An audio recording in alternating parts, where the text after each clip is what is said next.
Hello, everyone, and welcome to today's webinar with Mentimeter.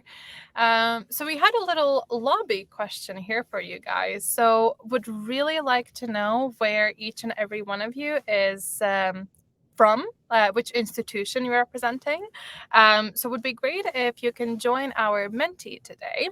To do that, you can just either head to menti.com and enter today's code. The code today is 92416359. You'll always have it at the top of the presentation.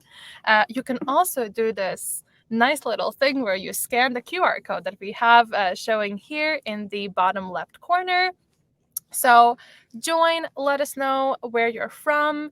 And today with the session, we really want to, create a space for you to maybe get to know other educators and learn a little bit from them. So if you would like to, connect with anyone, if you want to have a chat, then you're free to leave your details in the live stream chat, and then you guys can connect on Twitter, LinkedIn, whatever your preferred channel is for connecting.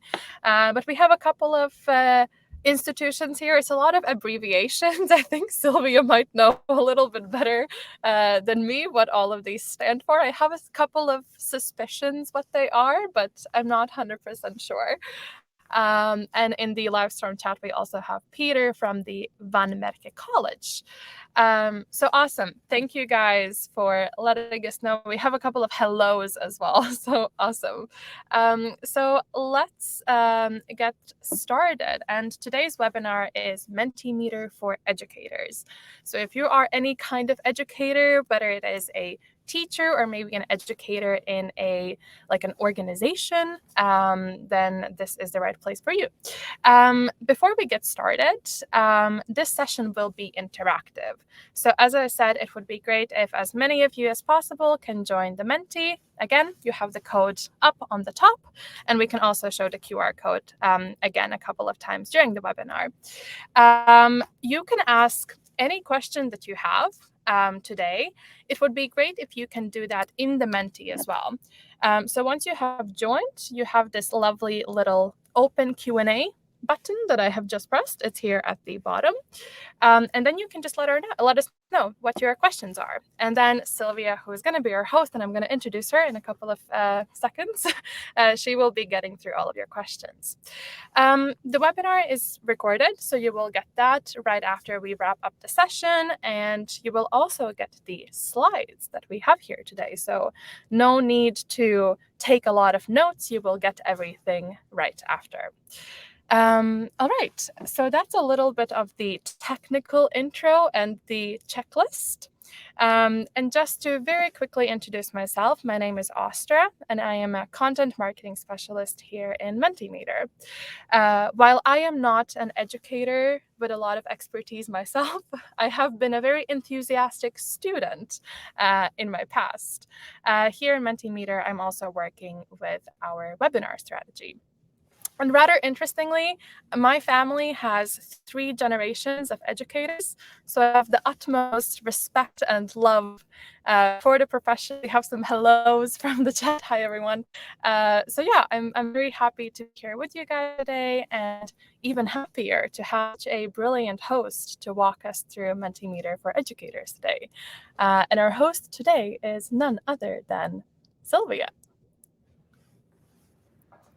Thank you so much, Astra, and thank you everyone for joining us today. Good morning, good afternoon, good evening, depending on where you're located. I am personally located in Toronto, so I'm just having my second cup of coffee. I will do my best to be as bright and as sharp as possible today. But I would like to introduce myself in a bit of a different manner than usual. So I'm posing a question here for you, and I would like you to play a guessing game. Which one of these 3 statements do you think is true, and which one do you think it's a lie? Do you think I have a dog named Tipsy? You can answer with either the check mark for true or the X for a lie. Do you think that I enjoyed or didn't enjoy my university experience? And do you think or believe that I have lived in more than 5 countries? I'll wait for you to vote. Okay. Very unanimous, almost. Answers over here. Maybe you're getting influenced by each other's assumptions over here.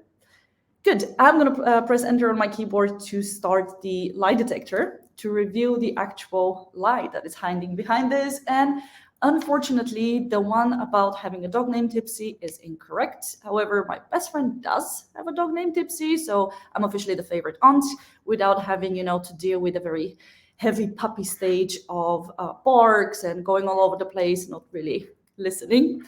I unfortunately did not enjoy my university experience. I had troubles as a student to speak up, to voice questions, concerns, to ask for feedback, etc. So I was kind of isolated in all of my experience, which led to me not pursuing a master's degree, which was initially my goal and dream from the educational perspective.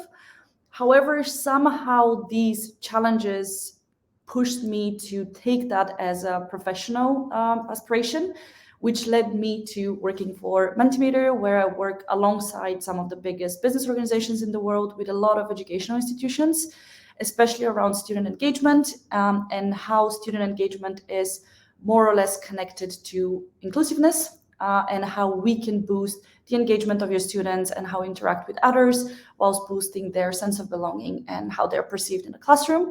So students, even like myself, who didn't feel brave enough or comfortable enough to like voice questions or be very present, to have an equal way of participating in the classroom.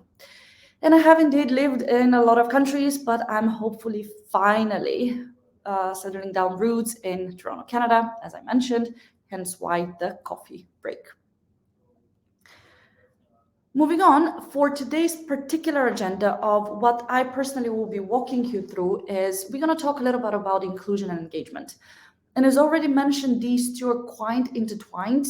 I can give you a short story of why I continuously keep believing that this is indeed what leads to a better engagement in a classroom or worse. Even though I didn't enjoy my official university experience, I tend to do courses for fun. And very recently, I signed up for a course that was usually not the one I go for. It's synchronous, it's actually live, there is a lot of like cohorts, etc. And because of work, etc., I usually prefer to have asynchronous engagement and to run through videos at my own pace and time. So excited and a bit nervous about this particular course. And unfortunately, I ended up more stressed than usual because I felt like I was put on the spot, and it brought, unfortunately, a lot of, let's say, bad memories from my university experience when I didn't feel like I had the power and the comfort level I needed in order to be an equal participant in that session. So it reminded me why I need to be given ways of feeling included to begin with in order to be able to engage in the way my teacher hopes to. So we're going to cover a little bit of that very briefly from a theoretical perspective, and then we're going to go into different strategies and examples that you can incorporate in your own teaching in order to achieve higher inclusion or engagement in your classroom through the help of Mentimeter in particular. We will also gonna share a little bit about our campus-wide offering within Mentimeter, if this is something you would like to pursue and get for your own institution or share with others. And the Q&A with the hosts is something that we will keep on throughout the full session. That might be new for some of you. We will hopefully dedicate time at the very end to cover questions only. But as Ostra mentioned already, there is a button in your connected device right now that says Open Q&A. So if you have any questions to ask, please use that particular button so I can stop and answer any questions that might be related to the different segments of today's delivery. So I don't need you to wait until the very end of the session to raise your questions. Moving on, before I start dumping a lot of information on you, I would like to understand how familiar you are personally with Mentimeter. Do you consider yourself a super presenter?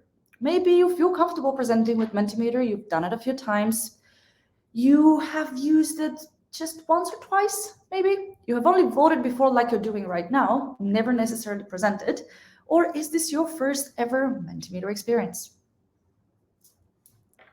Give you a few more moments. Okay, no one is feeling like a super presenter and as J-Lo to show the biceps, which is totally fine.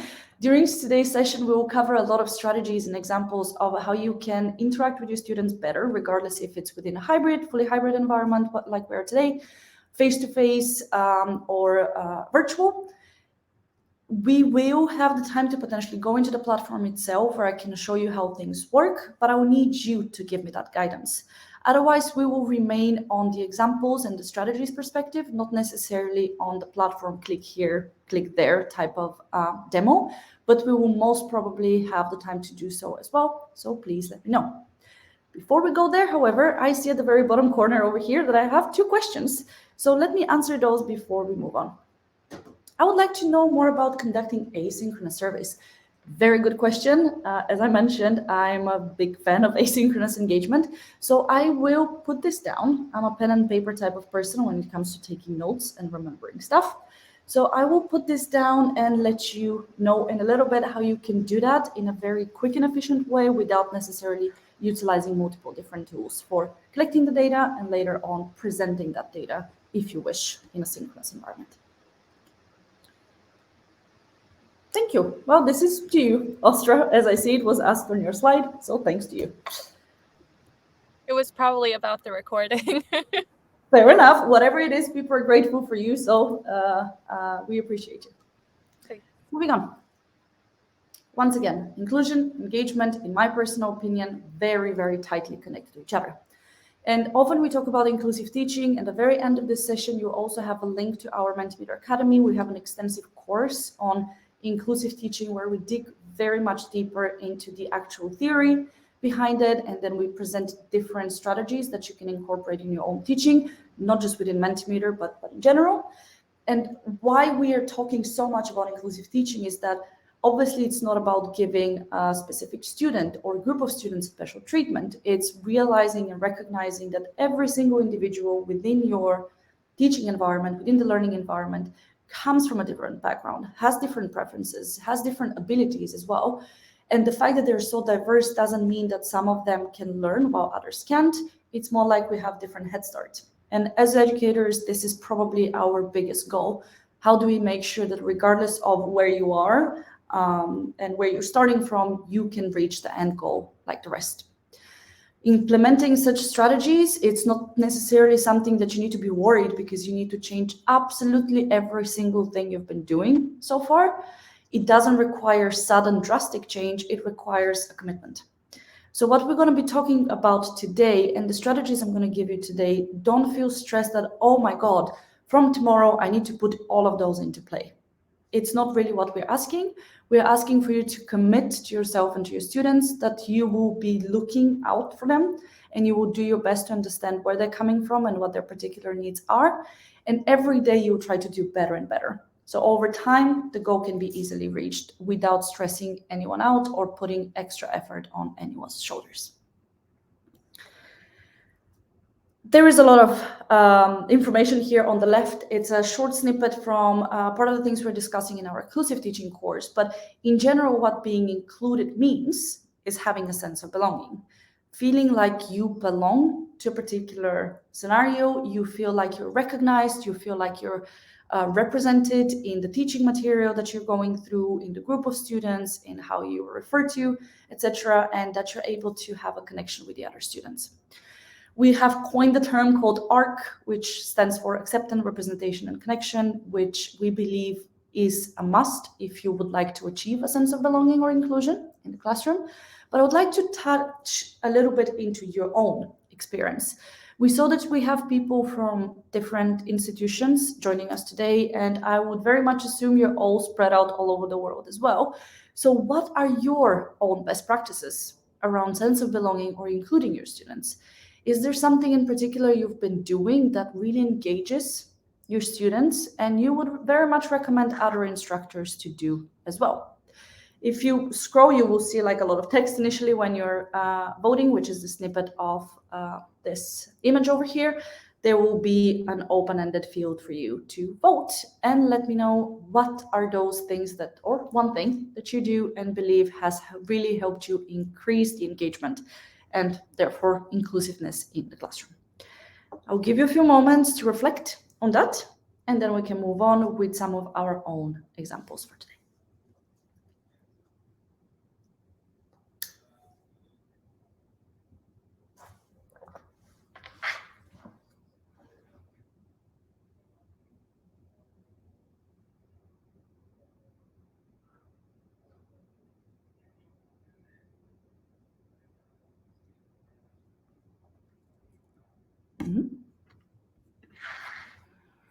As you see, this time I'm not letting anyone get influenced by anyone else's responses.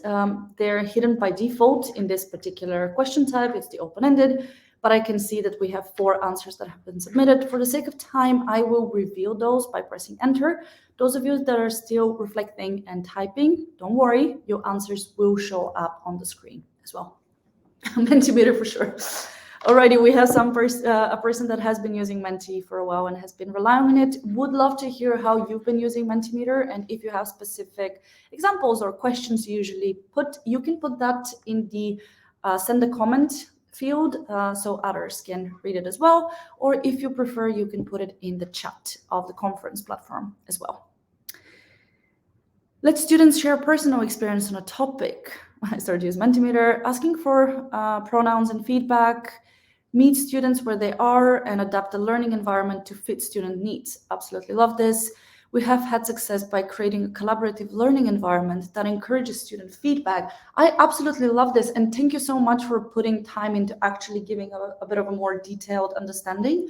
If you feel comfortable with it, please do share the specific approaches that you usually use in the chat of the conference platform of Livestorm if you wish others to also use it. Oh. Open-ended questions allow students to share feedback in student forums, confidence or getting confidence to share. Midterm feedback survey for students. This is a really interesting thing. We will talk about feedback today as well, but we will go through a bit of a different approach when it comes to seeking continuous feedback and how you can get that in and out as often as you want and can. So I'm really happy that someone mentioned this, because if you're already comfortable with being evaluated by your students and receiving feedback from your students, the approach we will discuss today might be the next step that you can take.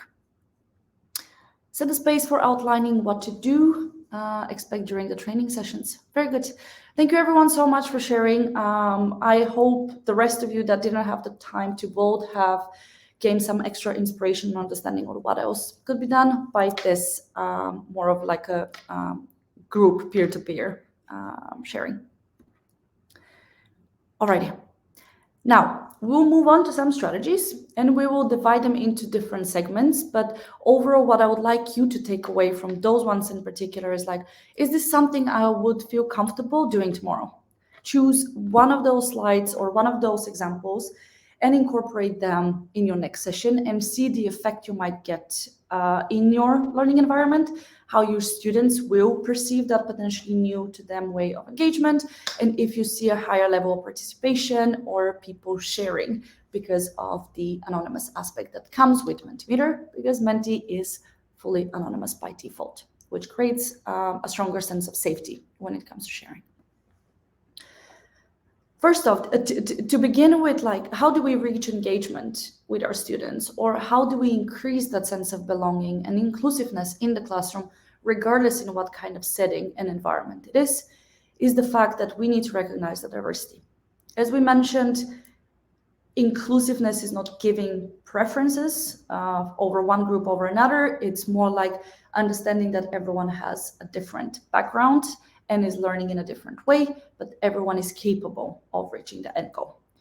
So I usually recommend, especially when you kick off a new academic year, if you have the time to engage with your students asynchronously, if need be, if your synchronous sessions are very packed and there is a little bit of time, understand your students better.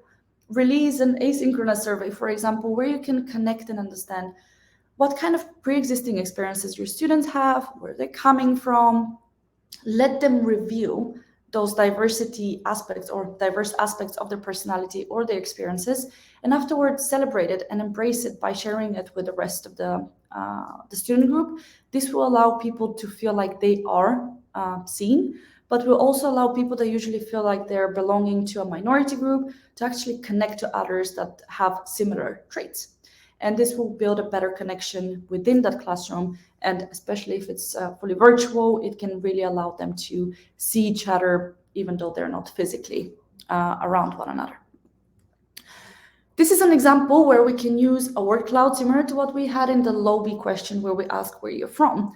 But here you have, I think we put 3 options potentially for you to list. If you're speaking more languages than 3, that's absolutely amazing. You can put them in the comment section as an extra layer, but let us know which language or languages do you personally speak. I would like to see the diversity of our audience here today. And I'm actually going to go myself and vote today.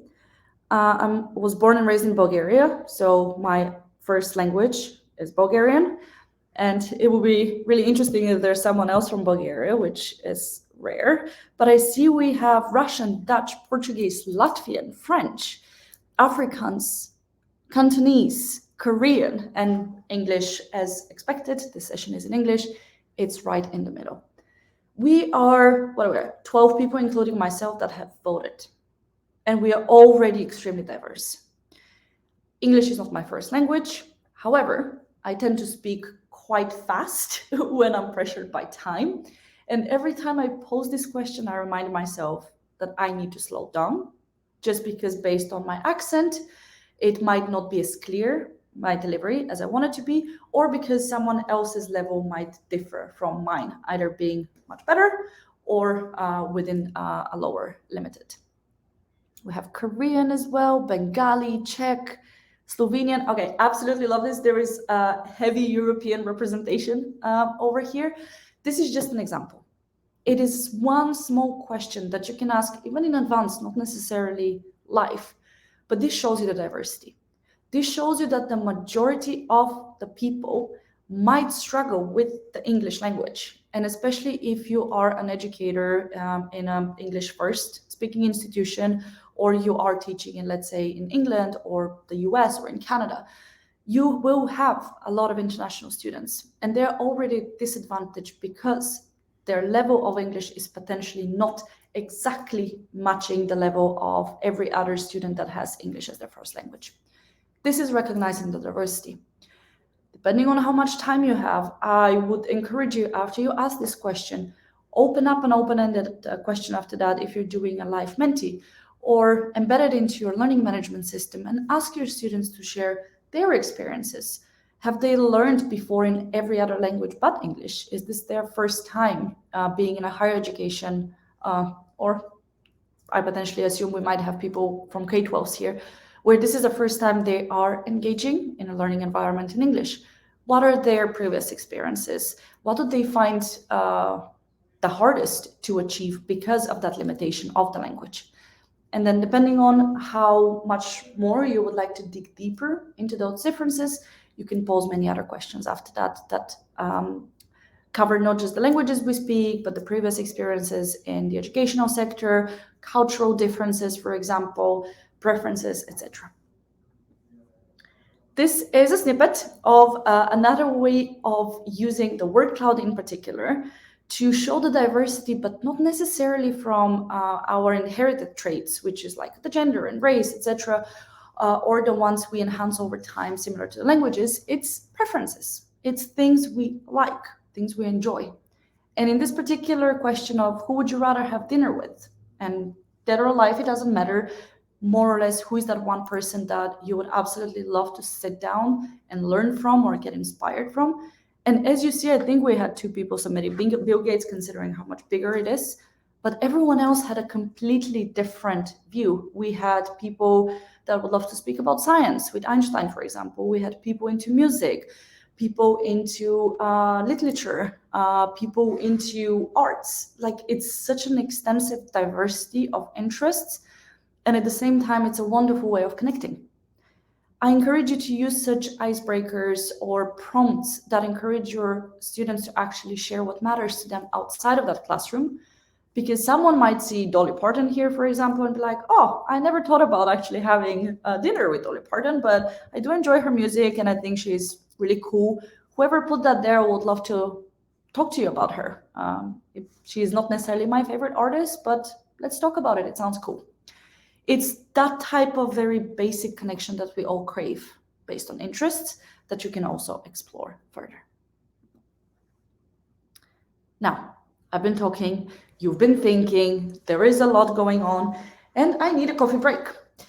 We will refocus and have a very short icebreaker. And why we're doing this is, as I said, to have that short break, but also to emphasize on the fact that we need it. The way our brain works is that it needs breaks. Breaks reduce stress and also allow us to digest information better. So this was a segment right now that we discovered about diversity. We're going to do the icebreaker now, just so you can sit back, relax, and let your brain sink in into the information that was just shared. And then we can move on to the next section of the delivery. Dividing it in that way with fun exercises, prompts about would you rather have dinner with, or what would you take on a isolated island, etc. It doesn't really matter what the question is, as long as it's fun, it's bonding, and it allows you to really segment your delivery in such a way that allows students to digest it better. Basically scaffolding, more or less, with icebreakers. So I'm going to ask a very basic question here. Obviously, the answer is girls, if we listen to Beyonce and to everyone else in the world. But in this particular example, I would like to see if we have dog or cat people present. Who runs the world? Very much balancing. Today's group is really like, we don't have extensive outliers besides the languages that were really diverse. Okay, so far we have dog people in the lead. Cats are very much catching up. Okay, we still have a very slight preference for dogs over cats. This is a multiple choice question. As you see, it looks cute. I've added GIFs to make it a bit more visually appealing and stimulating and hopefully fun, but at the same time, it's a break. If you have a pet yourself, feel free to put it in the send a comment. Use that button to let us know the name of your pet, their breed, for example, anything else you would like to share. This is a great example of a break you can take with your students. It's an icebreaker. You can ask your students afterwards, put in the LMS a picture of your dog. I can ask my best friend to share a picture of her Tipsy dog, a cat named Flex. All of these things are once again connected to our personal lives, and they're not usually being exposed. I'm really sorry, dogs rule, cats rule. It might be the other way around though, depending on who you ask. Either way, this is such a basic way of connecting with others. We're not usually discussing these things in a very, very strong and heavy learning environment where everyone is stressed and really focused on digesting information. This can really help us connect with others better, whilst also having that short mental and brain break that we need in order to process information better. Let me see, we have a question. Are there differences in how you would suggest using Mentimeter for breaks in lectures versus seminars? To be fair, not really. I would say that it's up to what kind of information you would like to get. In some situations, an icebreaker can also help you dig into the diversity when it comes to like, here's a map of the world. Can you tell us where you're from? And you can pin it. What kind of, how does the educational sector look like in your country, for example? Who was your favorite teacher and why? Like, it can be connected to deeper things. But otherwise, using icebreakers can easily be done in whatever shape or form, even if you're doing a flipped classroom as well. As long as you can allow the break to happen, then you can have the icebreaker in there. And also for seminars as well, you can even ask your students to have such icebreakers. Sometimes they can introduce themselves by using Mentimeter if they have access to it, or in any other shape or form where they can really use the get to know me better in a cool ice-breaking way. Okay, moving on, let's see the time. Okay, now we talked about diversity, understanding the diversity and understanding the students, and also all of these examples we reviewed technically lead to higher engagement. However, after we move on from that aspect, we move on to another. We run on assumptions. And I assume today what kind of group of people I'll have. I assume that I might not have someone who identifies as a super user. My assumption on that was right. But everything else, when it comes to you evaluating your pre-existing knowledge, I couldn't have guessed. For me, it was like, I would assume people would know to some extent what Mentimeter is, but not everyone. But I couldn't really understand how much you would know. So what we usually recommend, especially with using Mentimeter, is to transition from assumptions to alignment. Assumptions about, first of all, what kind of needs in particular your students have, and then how are they learning? Are they keeping up with the learning pace? Do they need any extra help? Are they struggling with the platforms potentially that you're using because they're not used to being to learn in such a tech heavy, I would say, environment where they have an LMS system, and then there is a conference system, and then there's Mentimeter, and there's like multiple other ones where they feel overwhelmed. All of these things are things that we need to rely on in order to make sure that our students get the best learning environment and experience possible. And this is a big topic. We need to transition from assumptions to alignment. It's a lot. However, it's not that hard to achieve and to get there. As an example, I have one question here for you. There are many other areas of the teaching environment. However, I would like to ask you which one of those, and you can select only one, and this is the tricky part, do you value the most? Is it keeping your students engaged? Is it balancing between giving them different ways of learning, between synchronous and asynchronous? Is it keeping that learning environment safe and inclusive? Is it confronting misconceptions early on so students don't go home with a completely different understanding than the one you were trying to achieve? Is it achieving the learning outcomes that you have set your specific course to get to? Okay. As you see, we have 5 different, similar at the same time statements over here. And in all honesty, they all matter.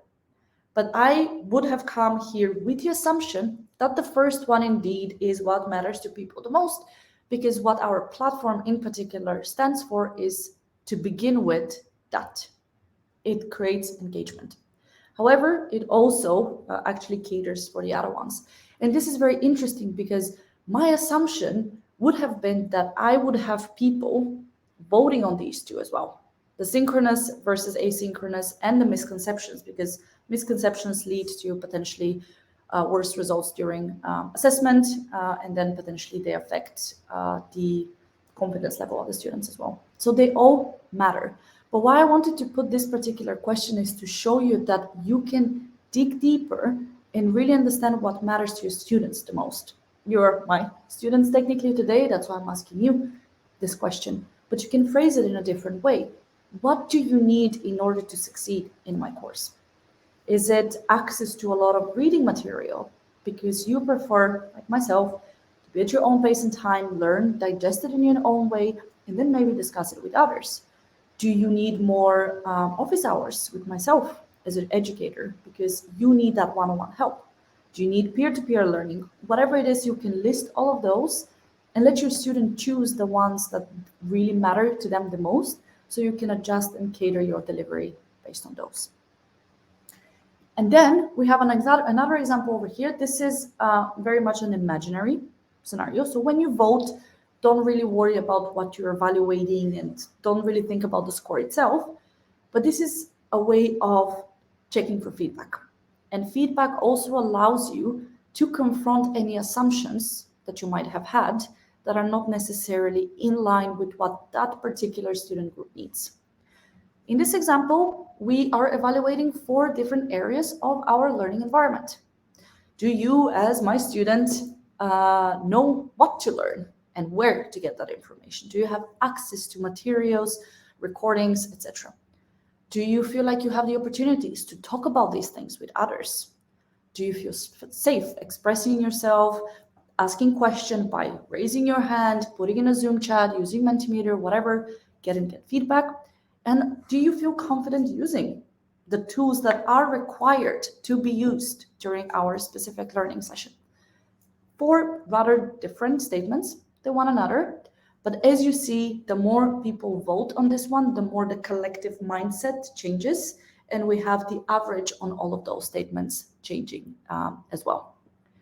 We have 8 people in here and I have some time left. Okay, So before I move on, I would like to quickly show you this example because someone mentioned initially that they do midterm student evaluation. This is an example of how you can not skip, but not rely only on that yearly official evaluation to understand where your students are standing on. You can, of course, always ask open-ended questions. We recommend to begin with using Mentimeter, especially with a brand new student group, because not everyone would feel comfortable enough to raise their hand and be like, I am struggling with this and this, or like everything is perfect, and then literally affect the way the rest of the group thinks, because people that don't feel the same way would feel a bit anxious about the fact that they are not feeling as great as that very loud and extroverted person that is controlling the conversation. In this particular scales question type, as you see, we have the bubbles. They represent the solid, technically average statement. If we take, let me see, one with a bit more spread out. This one in particular, if I hover my mouse over it, we have an average of 4. 4 out of 5 is I agree. I feel safe. And if you look at the average, you're like, good job. We are creating a good, safe learning environment that caters for all. However, when you hover your mouse over here, you see that there is one person who's like, not strongly disagreeing, but they're like, I wouldn't say so. I might be struggling with asking questions because I'm not confident in my English, for example. Or I have a lot of doubts and I would like to discuss this further, but my comfort level is not really there, so I'm just keeping it to myself.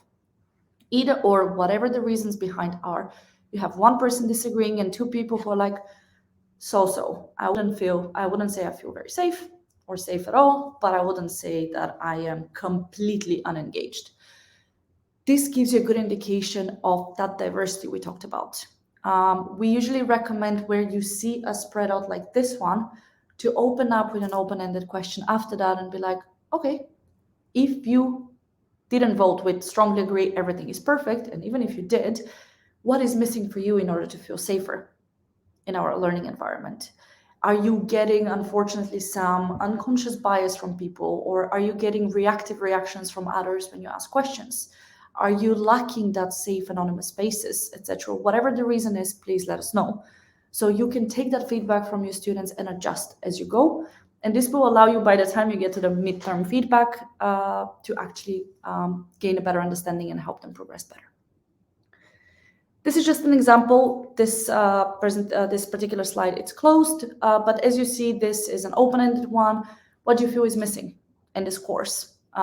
What can I do better in order for you to achieve your learning outcomes better, to feel safer and to feel more included and engaged? This is how you can pose potentially a question and get that feedback in a safe, anonymous way. Now, we have a bit of time left, and I still promise to show a person how to do the asynchronous survey. I haven't forgotten, but we're going to do a short quiz. Why are we going to do a quiz? Because people are naturally competitive, and even those that do not identify as very competitive people still do enjoy winning. We all do. And at the same time, I'm going to show you how, with Mentimeter in particular, you can run quizzes for formative assessment purposes. But those quizzes are a bit more fun, a bit more stress-free, and they can also allow you to really use that assessment in a way that doesn't cause too much stress for your students. So what will happen now is that I'm going to move here, and everyone will be assigned a random emoji and a random nickname. To remain anonymous, let it be, just click on Join Quiz. If, however, you would love to be identified and put your name in there, you still have that possibility as well. I'm going to click enter, so keep an eye on that voting device that you're using, because the faster you'll be answering, the more points you'll be getting, and you'll get the answers on your phone. Which of the following statements about Mentimeter is correct? Do you think you can download and analyze results? Do you think you can use Mentimeter asynchronously? Do you think that up to 20 people can vote at the same time? And do you think you can share templates or presentations with others? We didn't really dig deeper into those, but let's see how your guessing game is.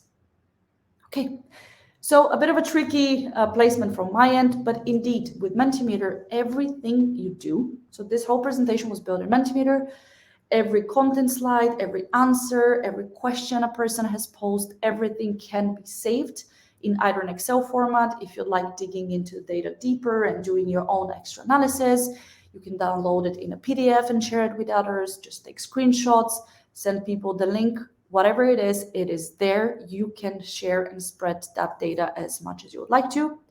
You can indeed use Mentimeter for asynchronous engagement. So far, we've been relying on the what we call presenter base, the synchronous form of Mentimeter, where you follow me. When I move slide, you move with me, typical presenting flow. However, Mentimeter has that ability to, whatever you build in your presentation, so you can include content slides as well, and then questions in between, etc. You can turn that in an actual survey. And the beauty of it is that the data collected will be in the exact same way as you're seeing it right now, but also allows you to incorporate content in between your survey questions to your students and not just asking them questions. So you can really ask a question and then follow up with content or vice versa. There is no limit on how many people can vote. You can have 2 students, 20 students, 200, 2000. There's some technical limitations about this particular question type, the quiz. We recommend against using it with more than 2000 people, but otherwise you can go as wild as you want and engage as many people as you want. Last but not least, you can create text and presentations for others. So you can create something, share it with a colleague, and they can use it in their own class, or vice versa. Someone can create something for you, and you can take it from there. Leaderboard. These are the top 10 participants so far, and we have Croc and Loveside more or less with the exact same amount of points. So let's go to the next question. The next question is a complete guessing game, just because I've been talking a lot. I didn't want you to feel too stressed about remembering and voting on stuff. So we're going to play quiz in a fun way. The question is, who do you think is Mentimeter's head of joy? And yes, there are 3 dogs, and the 3 of them and many others have actual Mentimeter titles. So we have given them professional titles. But who do you think out of these 3 is head of joy?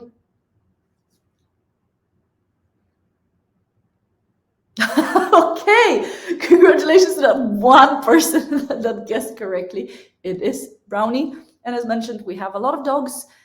It's a very dog-friendly office. We wish, or I personally wish, we had a lot of cats as well, but they're not necessarily as comfortable with new spaces and that many people. And every dog that comes into the office gets their photo taken, they're put on our website, and they're given a role that it's kind of similar to what their owner is doing in Mentimeter, or something completely different, like head of joy, head of belly rubs, head of fluff, which I think Kirby was. So after this very guessing game, okay, we see Metal was the only person that managed to guess correctly. This quiz functionality, you can very much use it for this type of engagement. Congratulations to this person that had a very, very good guessing game today. Moving on.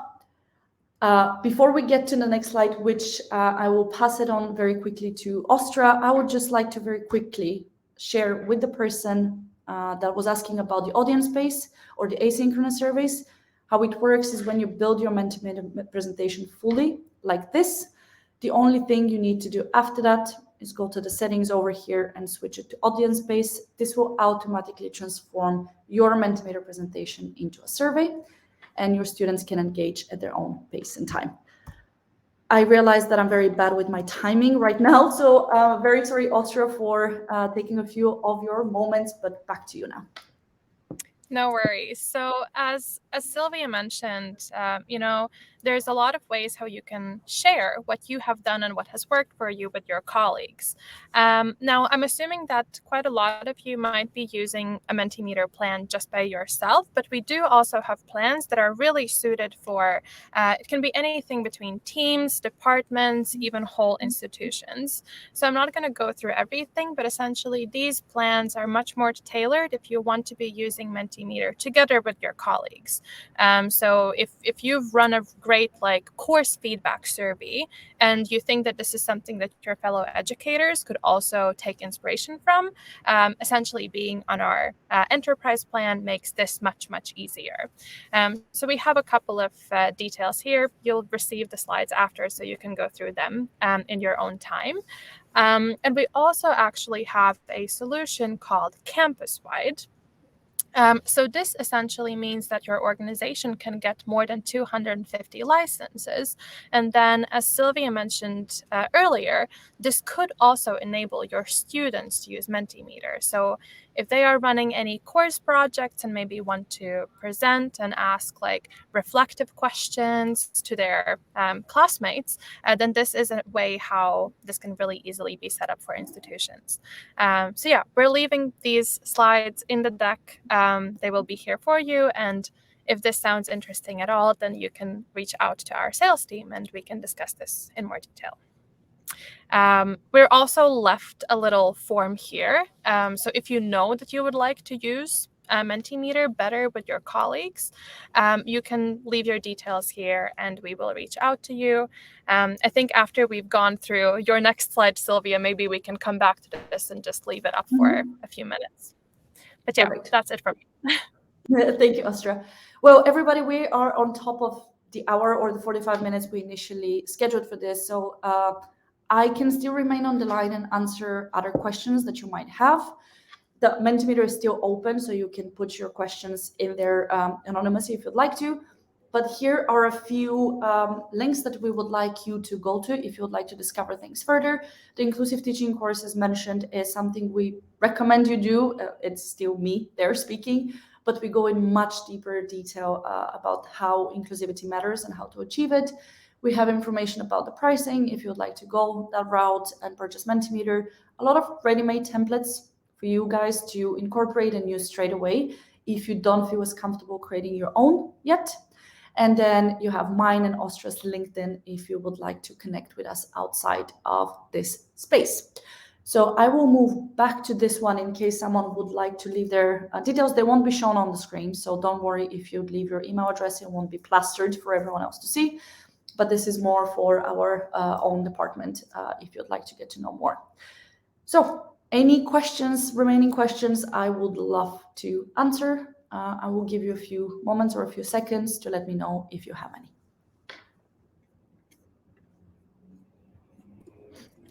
Sylvia, we have a question in the live stream chat. Maybe I can just read it out. So the question is, just to check if I understood right, you can turn a live quiz into a self-quiz at audience pace. Very good question. So you can turn every single thing in Mentimeter in a survey version besides that quiz competition that we did with the leaderboard and the docs. Why do we require that to be done synchronously? Is because it really allows you to give that answer fast. You can get more points, etc. It's like a live engagement competition. However, if you would like to poll and quiz your students asynchronously, you can do that as well. But instead of using a quiz competition with all the leaderboards and all of that, you can have multiple choice questions. They can also have correct or right answers. You can ask them to give full details through open-ended questions, give you evaluation through scales, etc. And I believe Austria will post a link in here on how to use that. Yes, perfect. So there's no more questions in Livestorm, unless we have some last typers. Okay, we got it. Thank you so much. Right.